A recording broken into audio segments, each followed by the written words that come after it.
All right.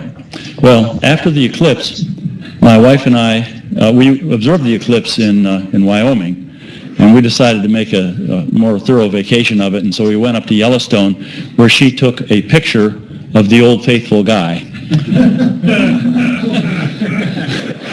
So, next slide, please.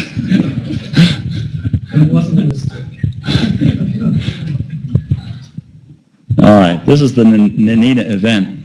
And if you look, you can see, look where the green line is, sort of across the middle there. You notice almost all the sites are to the north, the southwest of the line. All the sites that have been declared on Occult Watcher. Don't be thinking that that's bad, that people have taken a bunch of good sites. I think it's fine because I've been corresponding with many of those people, and you notice they're pretty well spaced out. However, the upper half of the path has no coverage. Now, if you count the sites, by the way, there's one that looks like a double line. That's not a double line. One of those is the Jack Davis Observatory, and we're not going to have anybody at the Jack Davis Observatory because it duplicates that other cord, okay, which can be moved. So the point is we don't need anybody here at the observatory. We need everyone to be mobile, if you can be.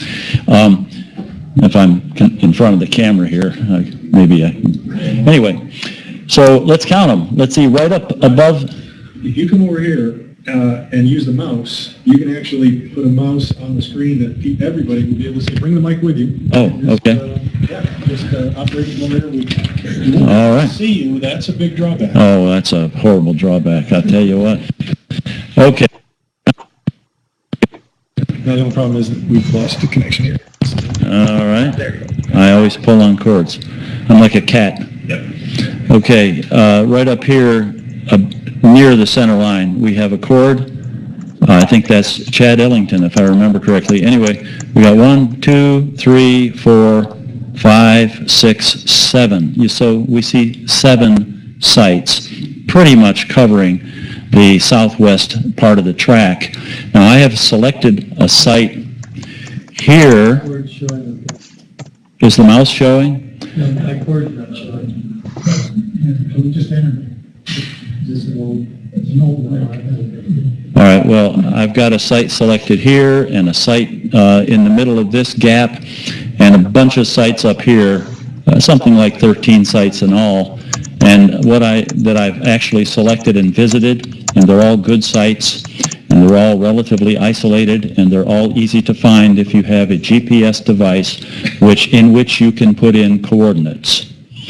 Now, how many people are needing me now who are going to be mobile and need a site assigned to them?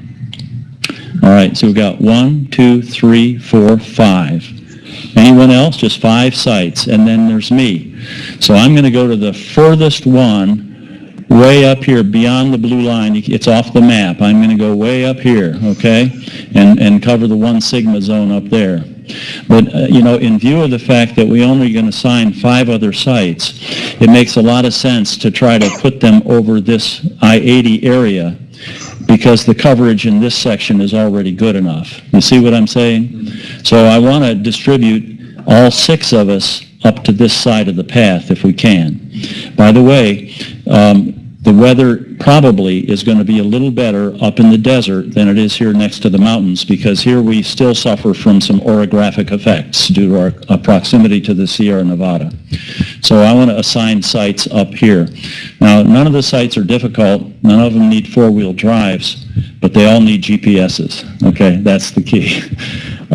So I'm going to leave the microphone. I just want everyone to know what I'm doing, and if you have any questions or objections, ask now before I leave the microphone. Do you have anything to say? I want to make a point that my cord's not showing there, but it is assigned. It's in that gap. Yes, we have a cord for you in this gap. Okay. That's correct. Good. Thank you for that.